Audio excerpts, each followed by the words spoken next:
پیش ہے ہندی زبان میں اپڈیٹ۔ पाश्विक भारतीय सशस्त्र बल तथा गुप्तचर संगठन भारत द्वारा अवैध रूप से अधिकृत जम्मू कश्मीर में जनता के मध्य भय व्याप्त करने के लिए कासों तथा छापों में व्यस्त हैं।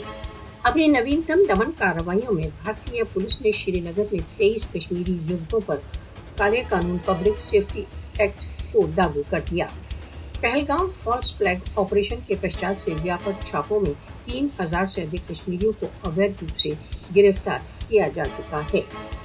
अवैध नजरबंदियों की इस श्रृंखला ने कश्मीरियों को दमित करने की मोदी शासन की नीति का पर्दाफाश कर दिया है।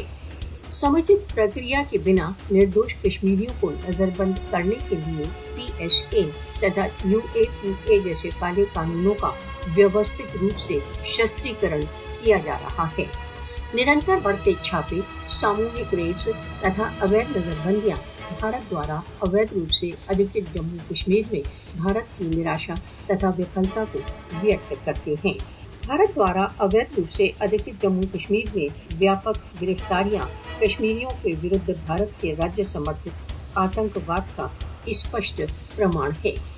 किसी भी स्तर का दमन कश्मीरियों के स्वतंत्रता के लिए अपने न्याय संगत संघर्ष के संकल्प की भावना को भंग नहीं कर सकता।